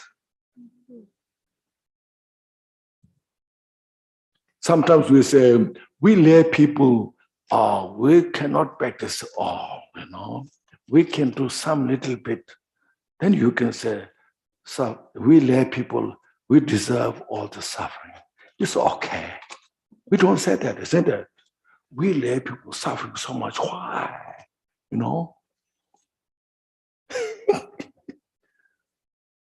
So the causality works for everybody, from Buddha to the people, insect. No, there's in our US country, we have no one is above the law, isn't it? So no one is above the karma. Even Buddha have to accept the karma. That's why Buddha is very careful. When Buddha achieved enlightenment in Bodhgaya, since then, until he passed away, he always kept his life pure. Otherwise, you say, I'm Buddha, now I can do anything what I like. I can do this, I can enjoy it because I'm Buddha. Buddha didn't do that. You see, as well, Milarepa, even Milarepa, just wearing a white robe, very simple. At the end of this life, so he gathered so many disciples. So there was a rumor. So Milarepa has a lot of gold, People offered, disciples offered the gold to Milarepa. Milarepa has a lot of gold, they said. So Milarepa heard of that. Then he made a note. Said, after I die, he said, my golds are under my stove, under the ash, the fire made with the wood. That time is fire, so wood, from wood burn, so there's a lot of ashes. So under the ashes, the gold is under there. So all the disciples should share the gold. So then, after Milarepa died, they digged the stove, and then Milarepa wrote a piece of letter, writing, he said, if anybody says Milarepa is gold, you just eat the shit. So everybody laughed, where the mourning, mourning Milarepa's pre-nirvana, So Milarepa's whole his life after enlightened. Otherwise, I'm enlightened. Now I can build a palace, All your disciples bring all the offerings. I need a special place to live. You could say that, but he spent his whole life in a cave until death. Pure, that's called pure conduct, pure life. Like what Shikti was telling, he gathered this 80,000 disciples gathered. How much he can receive the offerings? All the offerings given to the monk. He lived such a simple life. He didn't build so many monasteries. He could build, but he sent all his monks to the mountain and eat what I have. You enjoy what I have. And then if they're not, you should walk. All his offerings to the monk. There's no discrimination, rich or poor, good or bad. He shared everyone same. And he appointed special monk to take care of all those offerings.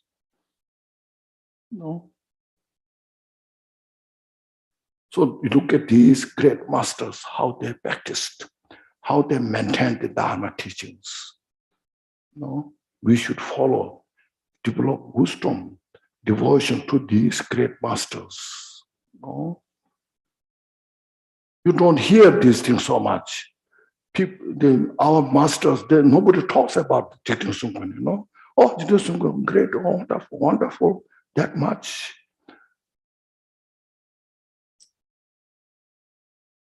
Okay. So now time is running in permanence. Okay. Now please relax your body, mind, relax. And just make a glimpse of Lord Jigten Sungkwan, how he taught the Dharma teachings as Buddha taught. And just meditate. We are so fortunate to have a glimpse of those teachings. No? There are some great masters now we have. They can give you more detail, more profound. I'm just advertising, you know. Okay. I'm just advertising. Now relax the mind, body.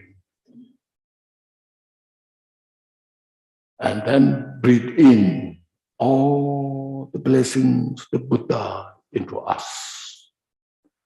And release all our stress, physically, mentally. And then in the mind, just meditate. May everybody, all sentient beings, have all the peace and happiness. Just reflect on this. And then may everybody free from the suffering. And may all swiftly attain the Buddhahood. Just reflect on this.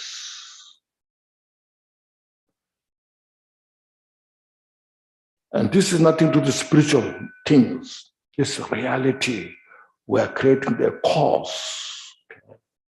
We are creating a cause for our own peace and happiness. But we need the support of the sentient beings. We need the support of the Buddha. So Buddha and sentient beings both are very critical, important for our Dharma practice. And relax, meditate, like a nature of the space. And meditate everything is just a reflection. The reflection of the mind. The reflection of our karma.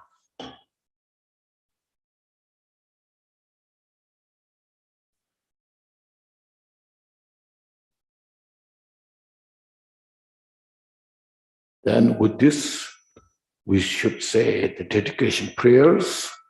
Okay. Dedication prayer by the Lord Jigten Sungkwan. Excuse me? Dedication prayer by the Lord Jigten Sungkwan. Okay.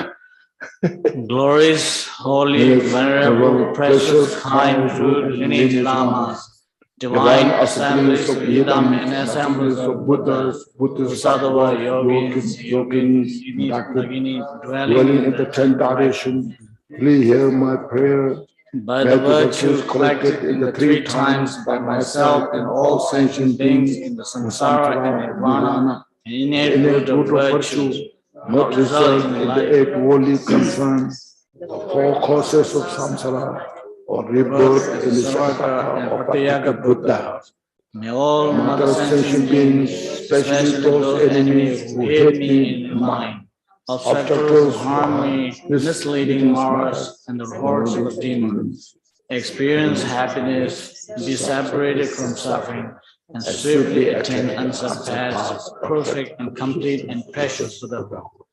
By the power of this vast root of virtue, may I benefit all things through my body, spirit, and mind. May the affliction of desire, hatred, ignorance, arrogance, and jealousy not arise in my mind. May attachment to fame, reputation, wealth, honor, and concerns with this life not arise for even a moment. May I mind stream by loving kindness, compassion, bodhicitta. And through that, may I become a spiritual master with the good qualities equal to infinite of space. May I gain the supreme attainment of Mahamudra in this very life. May the torment of suffering not arise even at the time of my death. May I not die with a negative thoughts. May I not die confused by wrong view. May I not die experience untimely death. May I die joyfully and happily in the great luminosity of mind as such and the pervading clarity of Dharma. May I, in any case, gain the supreme attainment of Mahamudra at the time of death or in the particle. Thank you, Khenchen Rinpoche. Thank you, everyone. Thank you. Thank you. Thank you, Rinpoche. Thank you, Lama Nyangda, for leading the prayers. And thank you to all the translators, Susu, Brandon, Fabian, and Bova, and Lama Sonam, and other lamas, Ani, and all everyone who attend today. Thank you so much for the wonderful teaching again. And please come on again tomorrow. Eastern time will be 10 a.m. to 12 noon. And then we will have 2-hour breaks. And then we will resume again at 2 p.m. to 4 p.m. Eastern Daylight Saving. Juche Nang. Juche Sinjanango. Good night, everyone. Good night. Good day. 谢谢啊，密嗨，拉吗？谢谢了。日月过切，生日月过切，谢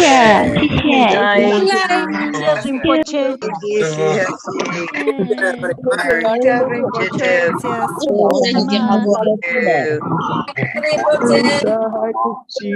一个是你的价格各方面的话，然后报的话，我们又不会的，这事情都经过你的。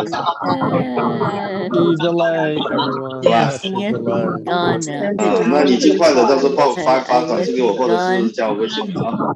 Thank you, dear Khenchen. Thank you, dear Khenchen. 对，这个手机号码，对。I can't go until he goes. Yeah. 做的话，定下来就马上开始做了。对呀，现在都10月了，做完了你马上。拜拜，拉玛拉 ，Thank you， 25天能做完吗？拜 ，See you next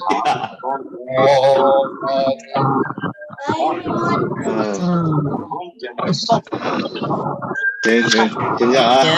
那你再报过来先啊。你们的人都是白色的人是吧？湖南那个哈。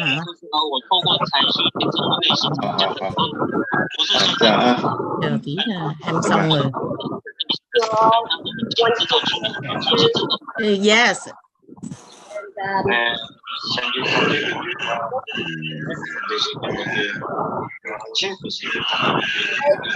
Good night.